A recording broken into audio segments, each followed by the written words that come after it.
Let's get this sports podcast party started, all right?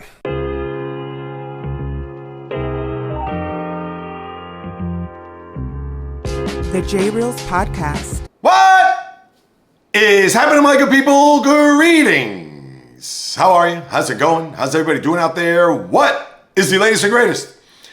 Everybody's doing well, feeling fantastic, in excellent spirits, counting down the days until the unofficial ending of summer, but a new beginning is here as the first of two podcasts this week have already arrived as this is the JAYREELZ podcast with JAYREELZ. For my first timers, welcome aboard, and for those who've been banging with me going back to the very beginning, somewhere in the middle or even as early as this past Thursday, I welcome you guys and gals back, and yes, here we are, Labor Day, a week from today, another month on the horizon, pumpkin lattes. I think tomorrow, Starbucks, they're going to start offering them. As you would think, fall is literally 5 minutes from now, but let's not even go there. Let's go to sports because that's what you really hear about, and let's stay in the moment. We'll worry about Labor Day next week. We'll worry about hoodies, sweatshirts, pumpkin lattes, and the like later on down the road. And as far as baseball, to think we are now 5 weeks away from the end of the regular season. When we reconnect on Thursday, it'll be exactly 1 month until the end of the regular season. And right now, as I look into my crystal ball, you have a couple things that are shaking down. And I know that dating back to the podcast right after the All-Star break, where I talked about, is there going to be any drama? Is there going to be any suspense? Is there going to be any intrigue? And yes, there are a couple of pockets that we could look at and say, maybe here. Or, let's see how this is going to unfold, etc. But right now, until we get to next week, and that's going to be the theme on next Monday's podcast, because you're going to have a scenario where we're already being to September. It'll be less than a month ago. And yes, I could also bring this up on Thursday, but I don't expect a lot to happen, although there is a huge series in baseball, which I'll get into starting tonight. But for baseball right at this very moment, and it's indicative because when I look at this weekend, or this past weekend, when you had two big series that almost led to sweeps. But in the grand scheme of things, what does it mean? Doesn't mean anything when you think about it, because when you had the Dodgers going into San Diego and they lose the first two games the way they did, and you looked at this third game to where if San Diego's going to make a statement to see if they could put themselves 2 games ahead. Now, is that an insurmountable deficit for the Dodgers to overcome? Absolutely not. But maybe they'd give the Dodgers something to think about before they got on the bus and headed up the 5 back to LA. But as you saw there yesterday, even though they were down 2-1, but they were able to turn the game on its ear, where you had home runs left and right, Freddie Freeman, even Shohei Ohtani, who got back at that heckler right there by the Dodger dugout. And even his teammates and the manager were amused to see Shohei actually come out like that, because you already know how Shohei is. He's more or less a robot. He's a cyborg that's just meant to play baseball, brought from another planet, and a being that when he's on the diamond, he just crushes baseballs. And yes, when he does pitch, he's had good moments, not great moments as a Dodger where he steps on the mound, but nevertheless, a guy that's going to be in the running for another MVP. Whether he gets it or not, that remains to be seen.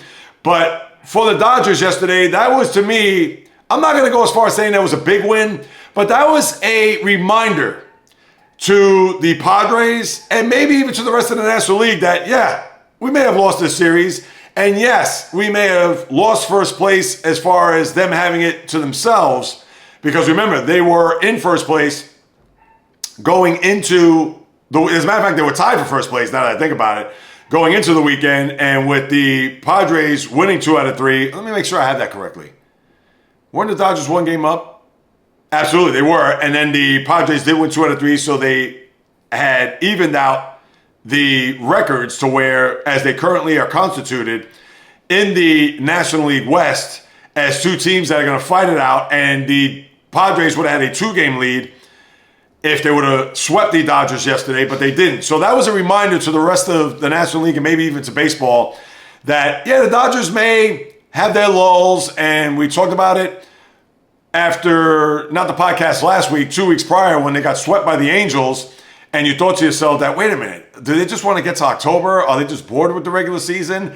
Have they just had enough? And here it was. They swept the Padres, as you know, last week when we were on the podcast. And then, although what did they do? I believe they won 3 out of 4 in Colorado. And then although they did lose the first 2 games, but they didn't fool around yesterday. They sparked a big comeback there late, won the game, and got themselves tied to first place. So that's the one series that a lot of people looked at coming into the weekend. This is the last time the 2 teams are going to play one another for the remainder of the year. So you're not going to see another series between the Dodgers and Padres in September or that final weekend of the year, which would have been certainly juicy if both teams were within striking distance of first place. And that's in the National League. And on the flip side, in the American League, although they're not duking it out for a division title, but they are certainly neck and neck and breathing down each other's necks to see who could get that 4th slot in the American League wild card. And when the Red Sox invaded the Bronx this weekend, and in a 4-game series, they were this close from eking out a sweep. And even though the Yankees jumped out to an early lead and pretty much were in cruise control throughout, but knowing that they lost the first 3 games to the Red Sox, and this is on top of losing 8 straight to their division rivals overall. Because when they first started their season series back in, what was that? The early part of June, the Yankees won the first game in dominant fashion. They had a 7-0 lead, and I believe they won 9-3, if I'm not mistaken. But then the Red Sox just blitzed them. Double digits, they scored 23 runs in the 2 games to win that series.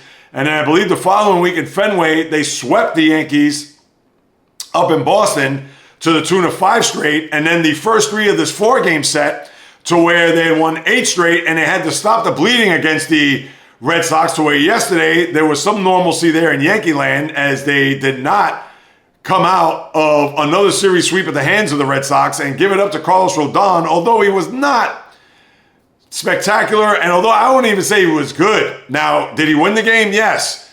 Did he, over 5 1/3 innings, what, he gave up 1 hit? Fine, but he walked 5 guys, which is typical Rodon. And even though the Yankees had a comfortable lead and they went ahead going away, what was the final, 7-2 last night? Or 7-3, as I pull that up here quickly, 7-2. Now, Rodon did what he had to do. He kept the offense at bay, kept the team in the game, didn't have any implosions there when it comes to giving up crooked numbers. And that was a big game for Rodon, because not that he instilled any trust in the Yankee fan, but at least they could exhale today knowing that, all right, he wasn't great, and he certainly wasn't even, he was good enough. How about that? Just to be nice. But as we all know, Rodon is going to be graded on what he does in October, more so when you get deep into October. What he does against the Royals or what he does against the Guardians, yes, does it mean something? It does.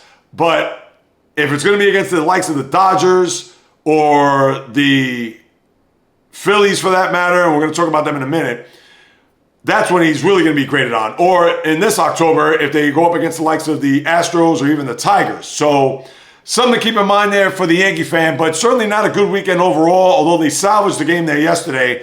But unlike the Dodgers, where by winning the final game of that series, sent a little bit of a message, the Yankees there just eat across the finish line, knowing that they at least got 1 game, showed some pride, but their sloppy play, errors all over the place there on Friday night. They even benched Anthony Volpe there last night. I believe they can even bench him tonight against the Nationals to give him a break, because he's in a 1-for-29 slump.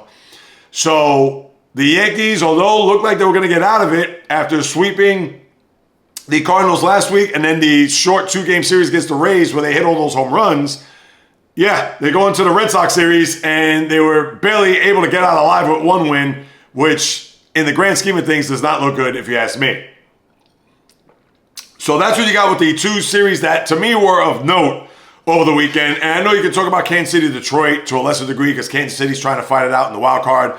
Detroit did win the 2 games. They won 2 out of 3, so they kept the Royals at bay, not even for division, but for the wild card, which I'll break down momentarily.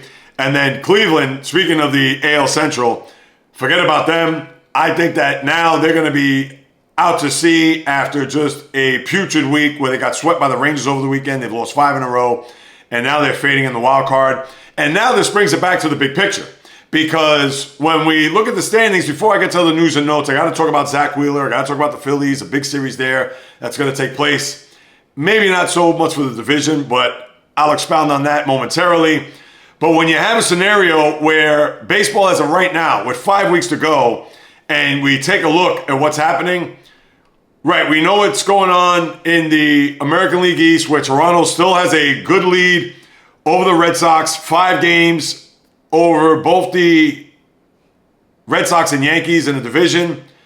Yankees are a half game back of the Red Sox for the 4th spot in the wild card, and then you have Seattle after that, which we'll get to here in a second. Forget about the Central. We know the Tigers, they have an 11-game lead, or 10 in the loss, but 10 and a half. That's been long gone. Even with the Guardians threatening, I believe they cut it to as close as 5.5, and now look where they're at. And then the Mariners, who are now 2 in the loss and 2 games back of the Astros there for the top spot in the AL West. And when we look at the wild card, it is Red Sox, Yankees, Mariners. Mariners, they're all separated by 1 game in the 4, 5, and 6 seeds for the wild card chase. Then after that, you have the Royals, who are 3 back of the Mariners. And I understand they're 4 back of the Red Sox, so they could be in that vicinity of not only just being a team that ekes in as a 6 seed, but they could go as high as a 4. But they have to start playing better baseball, as we know. And for the Royals, who, to me, that's the only team I think that may make a threat. Is Texas going to awaken out of their slumber? Now, they were that close. We talked about this, and I'll try not to belabor this point, for overtaking the Yankees when the Yankees were in town there about 3 weeks ago. And since then, they've just been in a free fall. And even though they're at 500, but they're 5 in the loss, 4.5 back of the Mariners for that last spot. And then forget about Cleveland, Tampa, etc. To me, those teams are lost causes. Now, when we switch our attention to the National League, you have a scenario where tonight, and let me segue that to Philadelphia, because the Phillies now invade Citi Field for 3 games, where earlier this year in late April, the Phillies left Citi Field without a win. And that's what the Mets are going to need to do here if they're going to want to at least be in the chase for division championship. Now, as early as last week, I did say that is the division over. I said, not quite, although it's unlikely, because 7 games here is a lot to make up. But the Mets still do have 7 games left with the Phillies, and again with those 3 starting tonight. Now, the bigger news is Zack Wheeler.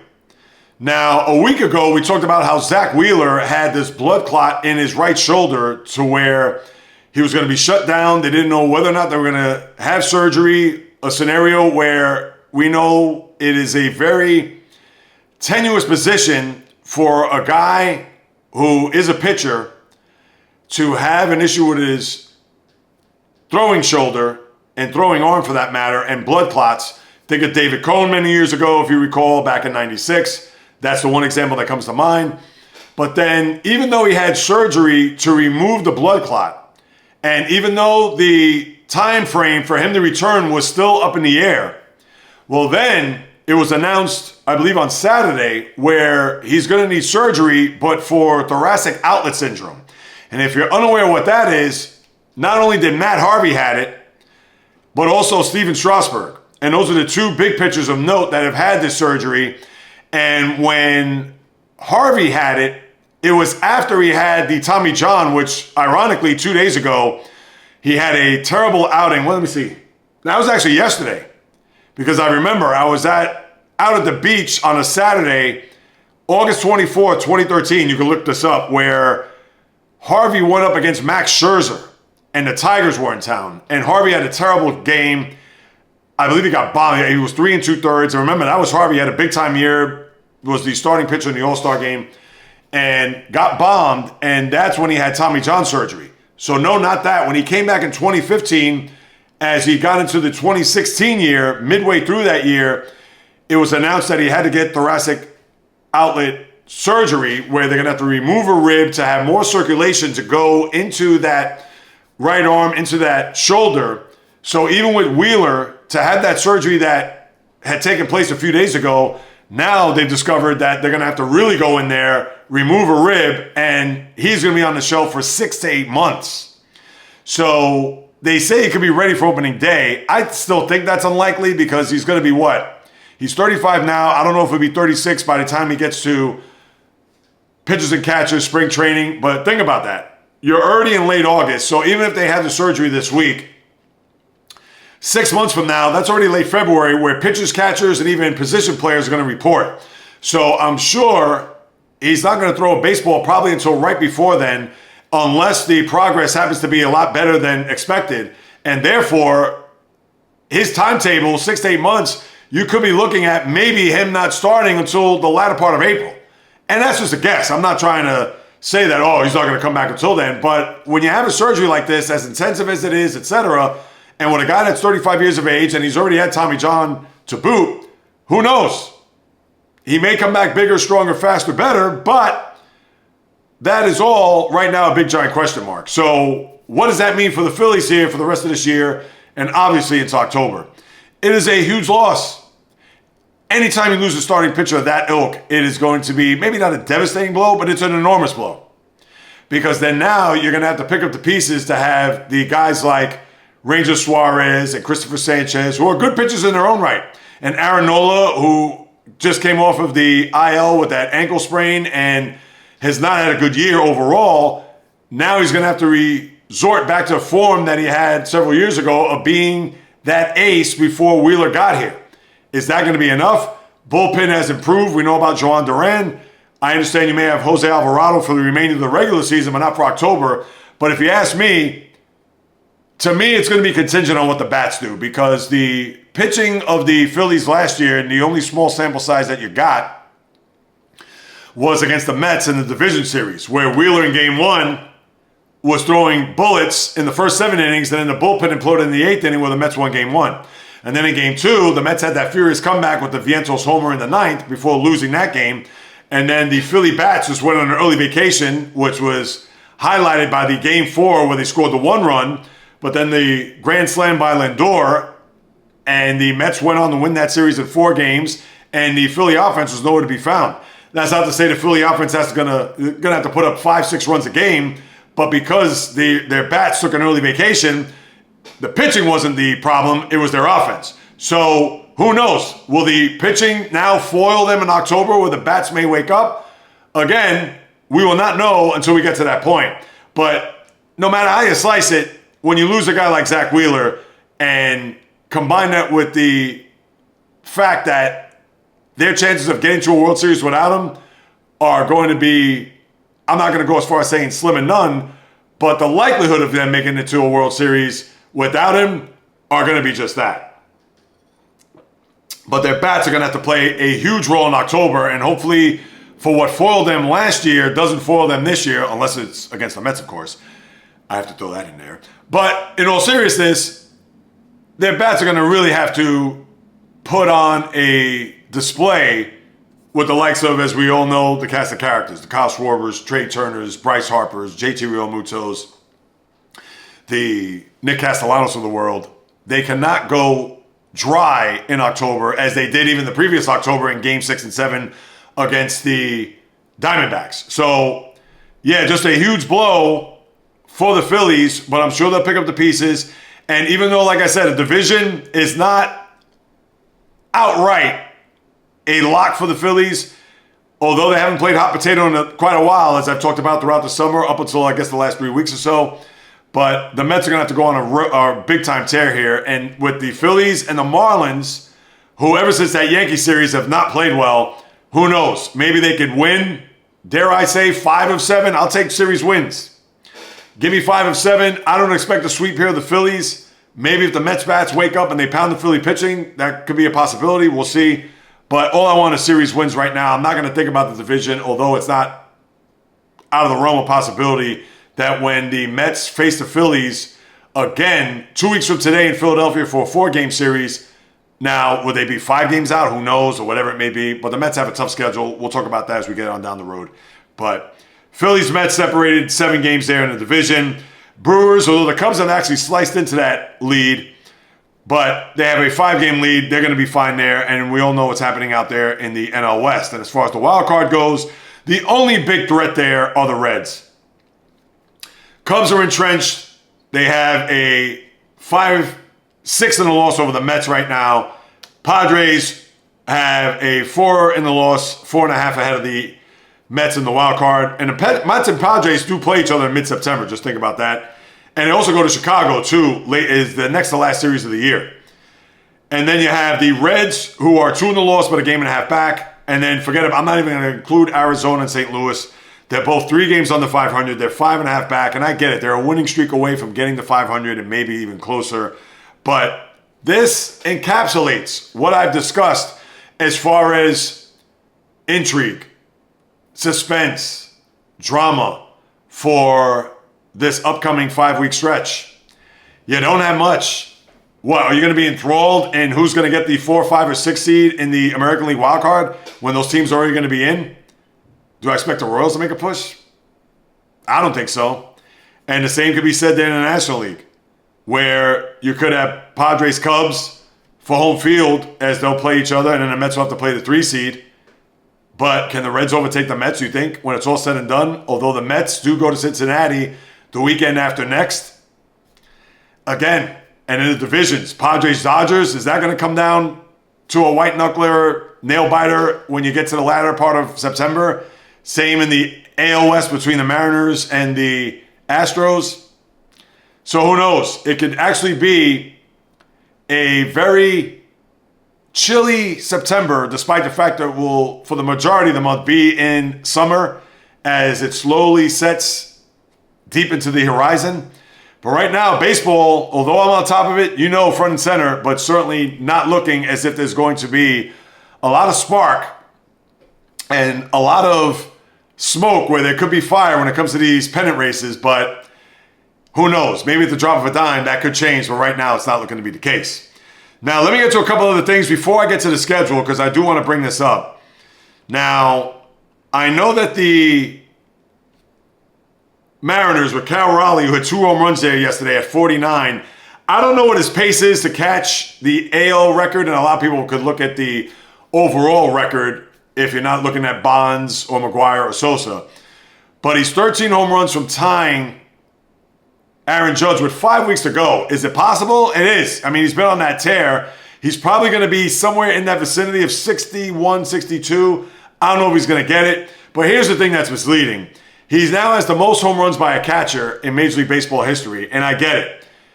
He has 40 home runs, but Todd Hundley hit 41 home runs as a member of the Mets. I believe it was in 96.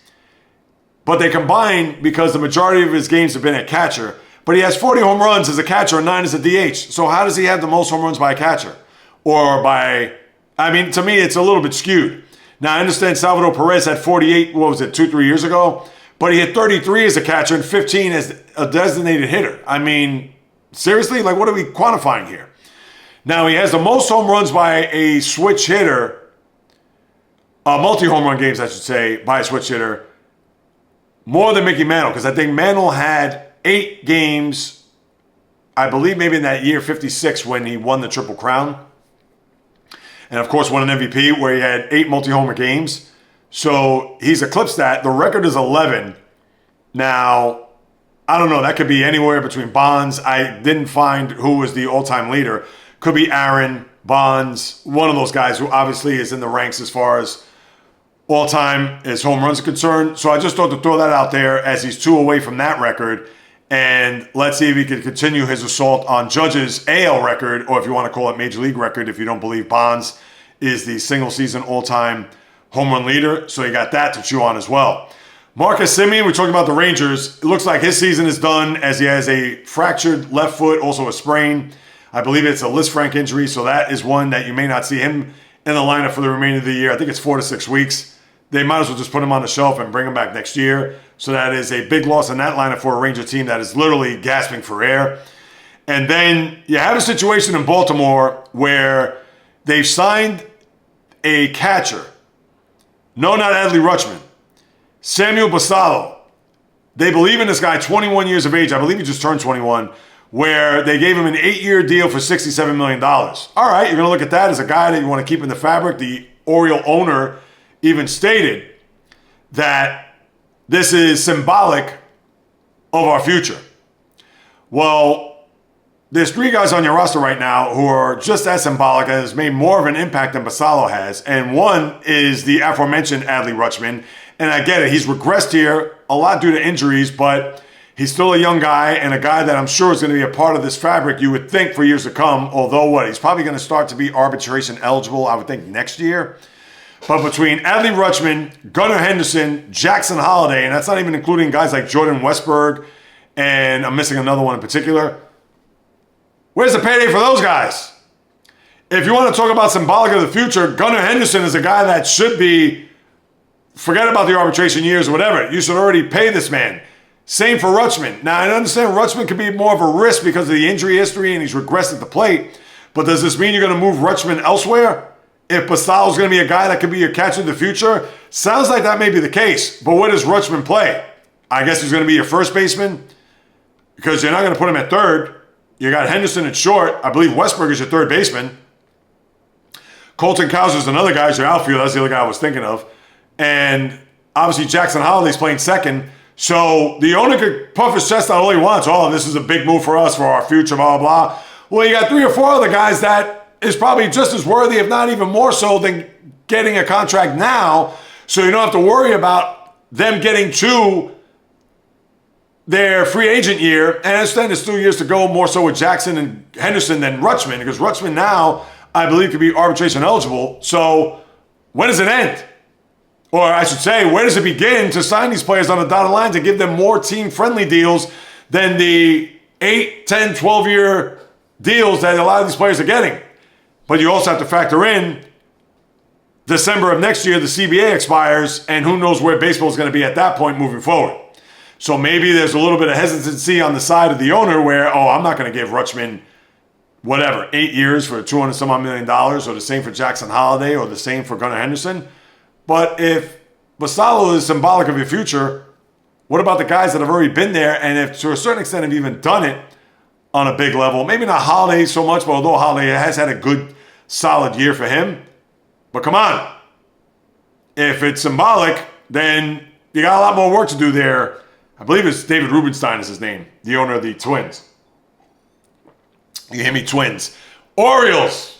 Why have Twins on the brain? I don't know, because as we all know, they are certainly well far into our rearview mirror when it comes to the baseball landscape. But now, speaking of landscape, let me get to the schedule here, and I will unpack what is happening with the schedule. We know about Phillies Mets to start off this week. That is a big series, as you know. Other series of note, not a lot to chew on. San Diego at Seattle, Cincinnati at LA. As I mentioned there in the Dodgers segment, that's all you got. I mean, let me read the schedule. Let me pick a series that you think as even anything is worth discussing. Boston at Baltimore, Atlanta at Miami, Tampa at Cleveland, Washington at the Yanks, Minnesota, Toronto, Arizona, Milwaukee, Kansas City, Chicago, Pittsburgh at St. Louis, LA at Texas, Colorado at Houston, Chicago at San Francisco, Detroit at the Athletics. I mean, this is woo. And listen, you're not going to get 5-star matchups every series, but the big series of note here, Philly at New York, Mets that is, San Diego, Seattle, Cincinnati at the Dodgers. That is it. All right, let me turn my attention to the NFL as I put on the helmet and shoulder pads. And now that the preseason has come and gone, and we are now 10 days, you can count them on 2 hands, people, away from the start of the NFL season. Dallas at Philadelphia. And of course, with rosters having to be shaped and ready to go by tomorrow, I think it's 4 p.m.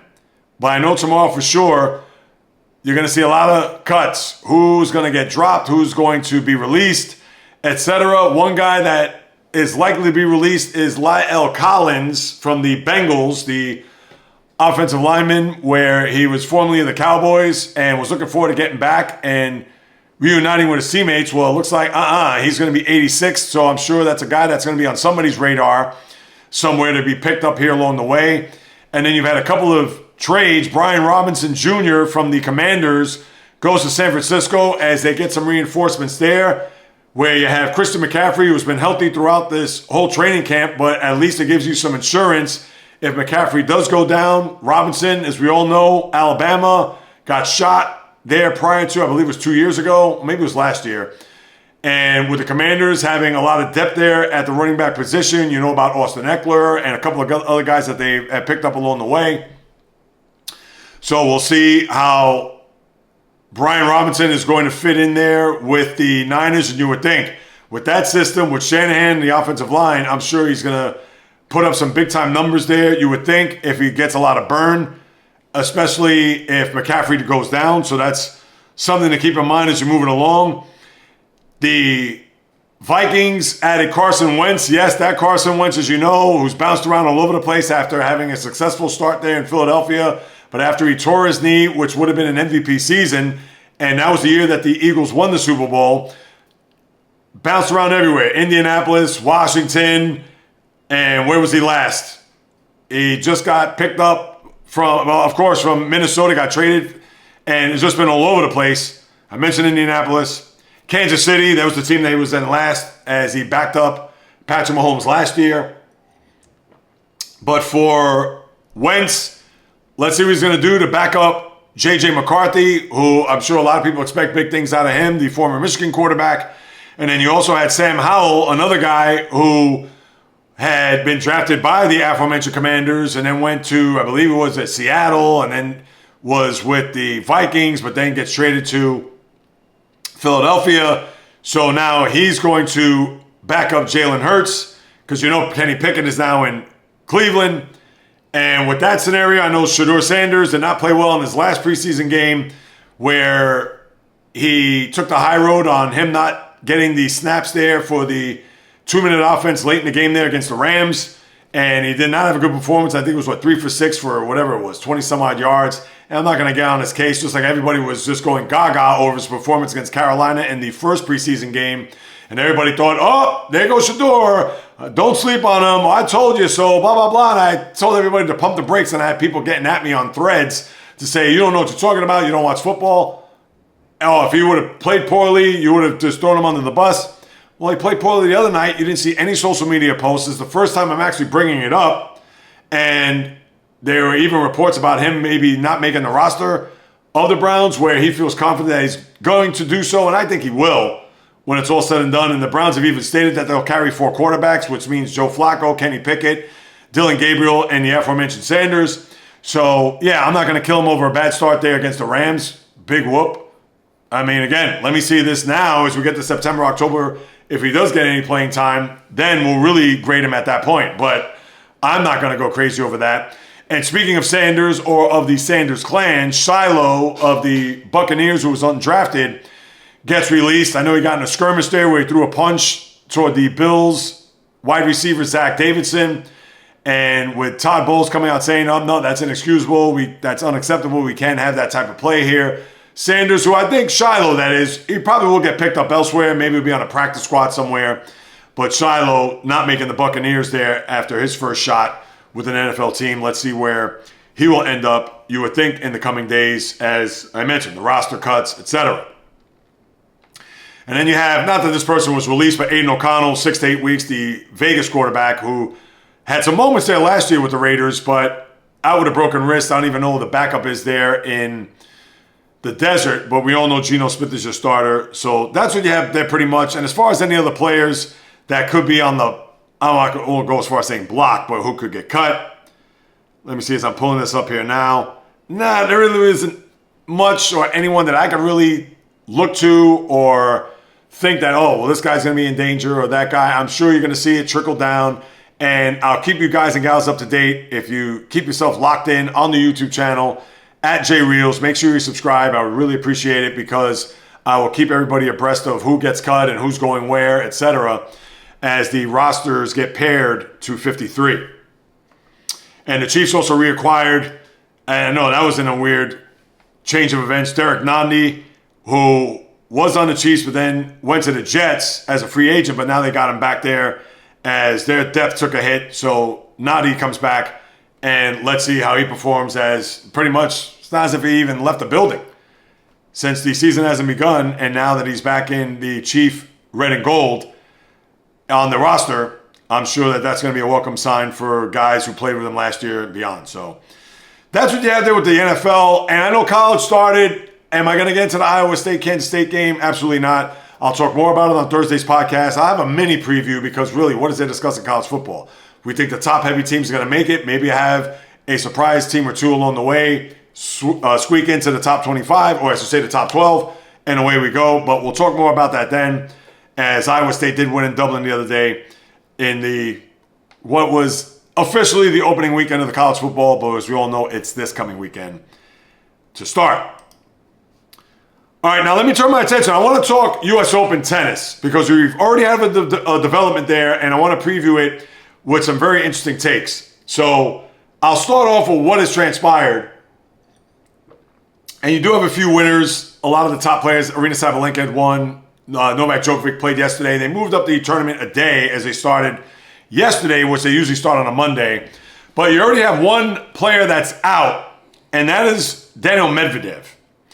Now, Medvedev has been a guy who won the U.S. Open back in 2021, but for whatever the reason, he has not been the same player since. And in fact, his ranking now has dropped to all the way to 13, where he was a top 5 player in the sport dating back just a few years ago. And yesterday, lost his opening match to a guy named Benjamin, let me see how I could say this correctly here. Let me just regroup. Benjamin Bonzi. He from France, and yesterday was down 2 sets to love, and in the third set, down 5-4 at match point, a photographer came onto the court where he interfered for a brief moment, unbeknownst to him, and then because of the delay, they had to reserve. And that was the rule. It had nothing to do with the actual game itself, to where Medvedev went over to the umpire, to the official, and said choice words and was appalled, didn't understand what was going on. Why is he going to get to reserve there? And it was a thing where Medvedev obviously was animated. You could see if you watch the highlight. I'm actually watching it right here now. But you got to remember, this was at third set, match point, and mind you, Medvedev came all the way back from that, including a 6-love fourth set where he won. So all the momentum was in his favor going into that final set, and he did lose 6-4 in the fifth set, so therefore lost in the first round. But he's griping about this on-court, I don't want to go as far as saying discrepancy, but this interference with the photographer, as if that was, let's say it was match point for him in the fifth set, and then he lost the match point and then lost the match altogether, to where that screwed up his concentration, and there was a 6-minute delay. But I could see if that happened in the fifth set when it looked like he was ready to win and then ended up losing. No, this was when he was about to be ousted from the tournament, actually won that set and was able to win the next set 6-love, but then loses 6-4. So Medvedev, I don't know what's going on with him. I find it very puzzling that he was going to use that. I can understand he was going to get brought up in the post-match interview. Hey, what happened there? And he could say, yeah, I didn't like it, whatever. But you know what? I'm not going to put my opponent as that was his fault. That was the rule. I don't like the rule. It's not why I lost. And I don't think he used that as a crutch. But for whatever the reason, that happened to be the focal point of the post-game or post-match interview. And for Medvedev, listen, I don't want to say now he's all of a sudden going to be on the back nine of his career. I believe he's 29 years of age, and I'm sure he's going to have his moments, but he has not, ever since he won that U.S. Open, yeah, he's made it to a couple of semifinals, but he has not been able to seal the deal. He's not been able to get over that hump ever since that win, and now you have to wonder whether or not he's going to have any life in him. He's going to have to wait till January when he gets to the Australian Open. But now you already have one guy that's out of the tournament before it even gets started. And that, of course, is Medvedev, where I'm just reading here. I was not upset with the photographer. I was upset with the decision. The delay from the photographer was probably 4.5 seconds. I'm not sure it's enough for a first serve. And that was the thing. And he says, I'm getting a big enough fine, so if I speak, I'm in big trouble, so I'm not going to speak. And then he's referring to Riley Opelka. What did Riley Opelka say as he backed away from Allensworth's chair? Opelka was penalized at the ATP Tour in February. Oh, calling him the worst ump on tour. So I guess he wanted to avoid that type of shouting match where he was really going to get fined if he was going to denigrate the official covering the match. But that's what you have there. Now, as far as the tournament overall, this is how I look at it. Men's side. Are we going to see another Alcaraz-Sinner final? We saw that at the French in an epic classic match where Alcaraz won. We saw that at Wimbledon, where after Alcaraz winning the first set, that's where Sinner took off, won the final 3 sets, and won Wimbledon. Will we see a round 3 this year of the two giants of the men's side by far? They're the best 2 players on the tour. You want to say Novak Djokovic just based on his record, reputation, etc. But we know that Djokovic, he is definitely on the 17th hole of his career on that back 9. So are we going to see that? And as far as Novak Djokovic goes, he certainly has an uphill battle to get to this point to where if he's even thinking about getting to a semifinal or final. Now in a quarterfinal, if it goes chalk, he's going to have to face Taylor Fritz. All right, not bad. Fritz, who made it to a semifinal in Wimbledon just a couple months ago, and that was against Alcaraz. But Fritz, quarterfinal, okay. In the semifinals, he's going to have to face Carlos Alcaraz, and then if he makes it to a final, he's going to have to face Sinner. So daunting to say the least. And for Djokovic, let's see if he was able to get to a quarterfinal and see who he meets there. And then if he goes beyond that, we'll see. So that's Novak's road to get to his 25th championship, which obviously is going to be insurmountable. Maybe not to him in his eyes, but he's 38. Obviously a lot of tread on those tires. And when you're going up against those young studs in Alcaraz, Sinner, and Fritz to a much lesser degree, because Fritz is not in that class with the aforementioned 1 and 2 player of the world, and that's Sinner 1 and Alcaraz 2. So that's what you have on the men's side, because I don't expect the Casper Ruuds, the Holger Runes, the Andre Rublevs, even the Taylor Fritzes, the Francis Tiafos. I don't expect those guys. All right, can they get to a quarterfinal? Yeah, sure. Semifinal? Final?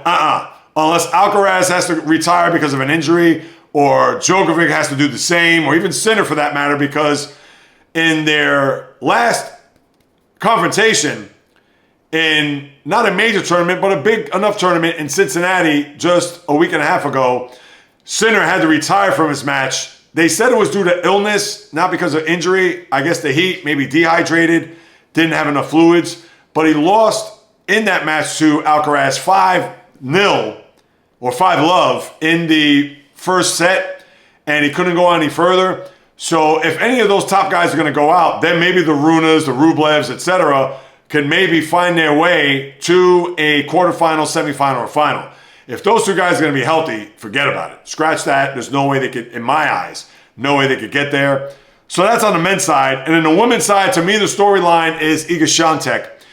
Can her momentum from Wimbledon and really coming out of nowhere winning that match, is that going to be a situation where Świątek is going to piggyback from what she did then here to this tournament?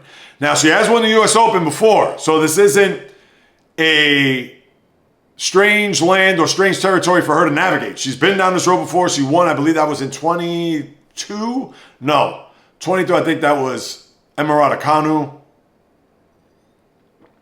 23, I'd have to go back and look. It may have been, it's either 21 or 23 that she won the U.S. Open. Or maybe Goff. Did Goff win 23? I'd have to go back and look. But Świątek, let's see what's going to happen with her based on her being a number 1 player in the world, then getting down the pecking order. And then, let's face it, she came out of nowhere to win Wimbledon. And let's see what she's going to do there. And even the Coco Gauff is also an interesting story, because after winning the French there in May, she followed that up in Wimbledon with a first-round exit.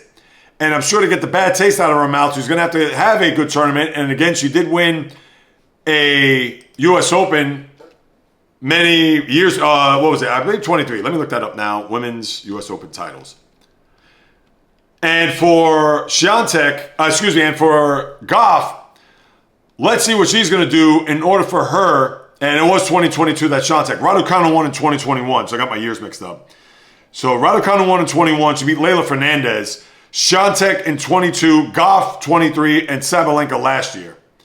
So Goff, let's see if she could, like I said, get the bad taste out of her mouth from Wimbledon to have a good tournament, get into the second week and see where she ends up, whether that be in the semifinal, final, and win the whole thing. And Sabalenka to see if she could get back and defend her title.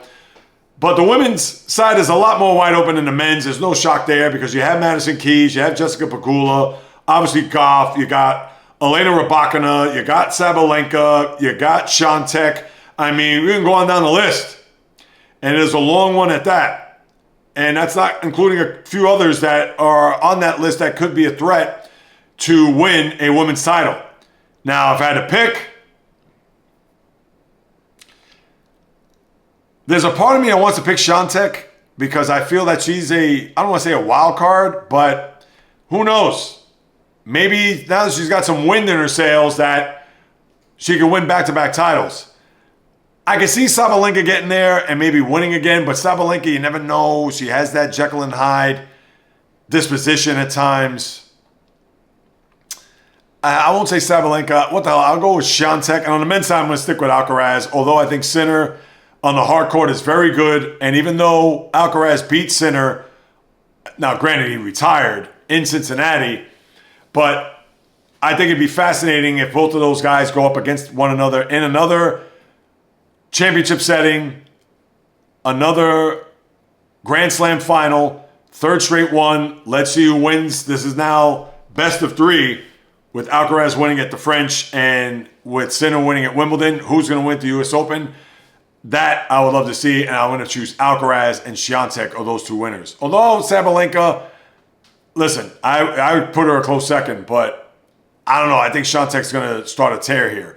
Granted that this is the final Grand Slam of the year, but you still have to think that whether or not she's going to have enough gas in the tank to push it through another tournament. And who knows, watch her go out in the third round and then that's it. She's kaput, goodbye, and long gone. That's what I have with the tennis. NBA, there really isn't anything to look at here. Let me just pull this up real quick. Was there any? No, nothing in the NBA. As far as the WNBA goes, Napheesa Collier returns from that ankle injury after missing 7 games, and all she did was pour in 32 points in a win against the Fever. And to me, that's the team to beat in the W. They have the best record. They are off and running and have been for some time. They beat the Liberty 3 out of 4. I know they lost the last game to them on Tuesday night, or this past Tuesday. But to me, I think that they're going to be stout. Collier's probably going to be your WNBA MVP. And I would think it's their title to lose. I understand a lot can happen between now and the end of the year, which is another 2.5 weeks to go. And then obviously you're going to have the playoffs. But Collier returning and for scoring 32 points and playing the way she did, even after that absence, is all you need to know about how the Lynx are taking their team and their chances to go ahead and win another title. And then kudos to them for breaking the single season attendance mark, as they broke the mark back in 2002, not even last year, where Caitlin Clark, Angel Reese, their first year in a WNBA uniform. I would have thought that last year was the year they set the attendance record, but that was this year. Congratulations to them. And think about this. Back then, they had 16 teams in the WNBA, where this time around they have only 13. And although you're going to have expansion crop up here in the years to come, but that is a big statement to know that 3 less teams, 2.5 weeks to go, that they already surpassed their attendance mark from that time. What is it? Off the top of my head, 23 years ago. So kudos to them, and not last year, where you would have thought last year was the year they set the attendance mark from the likes of Caitlin Clark, everything that happened in college at Iowa, coming into the league. Same for Angel Reese at LSU. But no, that was 23 years ago, and now they've surpassed that and will probably go well past it, considering you still have 2.5 weeks to go here in the season.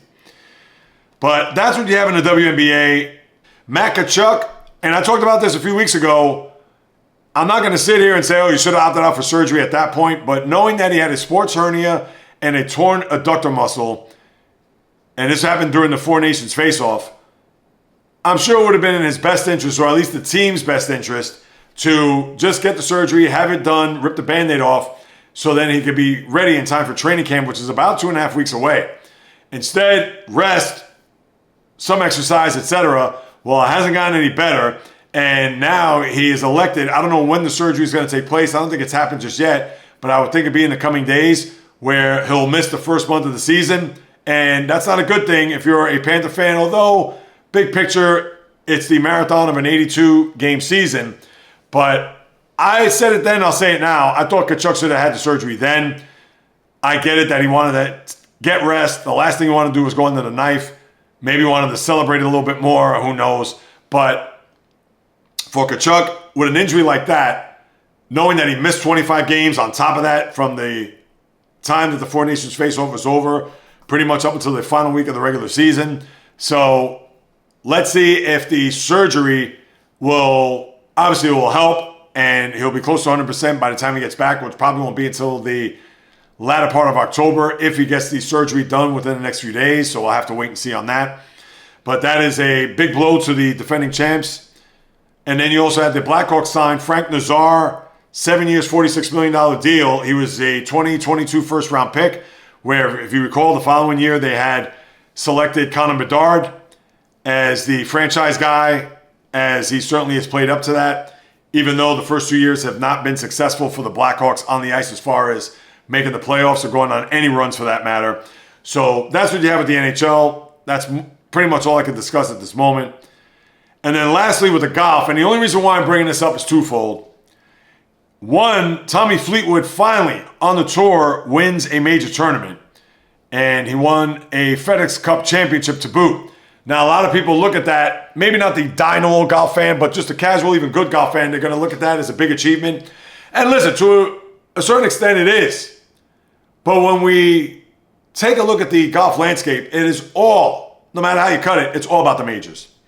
So if that wasn't a Masters win, if that wasn't a PGA win, if that wasn't a US Open win or a British Open, aka Open Championship, then yes, you can put that trophy on your mantle, and yes, it counts to your FedEx Cup standings and point totals, etc. And yes, can't take it away from him. And Tommy Fleetwood has been the bridesmaid, never the bride. Until now. Sort of. Because he hasn't won a major. And for Fleetwood, who is a guy that is obviously well-respected, top flight golfer in his own right throughout the tour, but no matter how you cut it, I'm just going to look at that as, all right, it's a win, it's his first one, but where are your majors? And as I said on my podcast pregame live this morning, which is every Monday and Thursday, roughly 9:30 a.m. Eastern time, so if you want to tap in or plug in, please do so. But if that was the Masters or the Open Championship, PGA, US Open, etc., I'm sure on a snowy night somewhere where he has some eggnog sitting in front of the fireplace after having a beautiful Thanksgiving or Christmas meal, and if somebody were to ask him, would you trade that FedEx Championship for a Masters Tournament champion or a British Open Championship, US Open, etc., I would surely take a sip of that eggnog and say, hell yeah, I would exchange it in a heartbeat. I understand you can't. There's no way you could do so, but that's how much more important the majors are as opposed to the FedEx Championship, where it may count for something, but it doesn't count for everything, meaning the big picture. So I had to throw that in there. And also on top of that, I know Scotty Scheffler the week before, I didn't talk about this, had that tap-in shot or tip-in from whatever it was, 70-some-odd feet, just a remarkable shot. He won his fifth major there last week, and that just goes on top of the two majors that he had this year, where it was the PGA and the Open Championship. So for Scheffler, his big year continues, and he is not slowing down in the least. So I have to give him a shout out and congratulate him. But as far as the golf, we know a month from, actually it could be a month from today. Let me think. The 25th. A month from this time, you're going to have the Ryder Cup, which is the U.S. versus the European players. And there's still plenty of time to get into that. And now, no, that's not a major tournament when we're talking about the grand scheme of things. But it is one that the golf fan pays attention to. I'll pay attention to it. U.S. usually wins on home soil. They never win overseas. And the same can be said for the European players. When they play here, they do never win. And, yeah, that's for then. Just something to keep on your radar once you get to September, and especially the latter part of the month, where we'll certainly unpack it and talk about it at length then. But besides that, that is it, people. Another episode just about in the books. Thank you so much for passing by, carving out precious time out of your day to listen to what it is I have to say about what goes on in the toy department of life called sports. And if you haven't done so, please subscribe, rate, review, like, leave a comment, throw me a few stars, write a review, whether it's on Apple, Spotify, of course right here if you're watching on YouTube, at JAYREELZ. Please take a screenshot of it, send it to your family, friends, foes, frenemies, and have them tag me on it on any of my social media accounts, Instagram, TikTok, Facebook, the JAYREELZ podcast, or also on Instagram, just JAYREELZ. Facebook, I mentioned Facebook, Twitter, JAYREELZ1, just the number. And if you want to hit me up with a question, comment, suggestion, you can do so the old-fashioned way, the JAYREELZ podcast at gmail.com. I'll be more than happy to follow up with you guys and gals, as you well know. Because whether you do or do not know, this is what I love to do. It's in my blood, in the DNA, talking sports since birth. Trying to blaze a path, carve a trail in this podcast universe to start earning some income. And with your help, I sincerely need it. And I will be eternally grateful for your contribution. So send it to those that may even just like or is just a casual sports fan. And just please, if you could do your part one more time, I would sincerely and gratefully appreciate it. Because as long as I'm sitting in front of this camera and microphone, I will deliver nothing but passion, fire, energy, fury with my thoughts, opinions, critiques, praise, analysis, feelings on anything and everything that happens on all of the diamond, ice, gridiron, hardwood, golf course, racetrack, tennis court, boxing ring, octagon, you name it. From my lips to your ears, from my heart to your soul, from where I am to wherever you are, the JAYREELZ podcast always comes correct, directed, and full effect. From the South Bronx, the South Beach, the South Central, the South Pacific, and all points beyond. Peace, love, and God bless everybody. And until next time on the JAYREELZ podcast, on the flip, baby.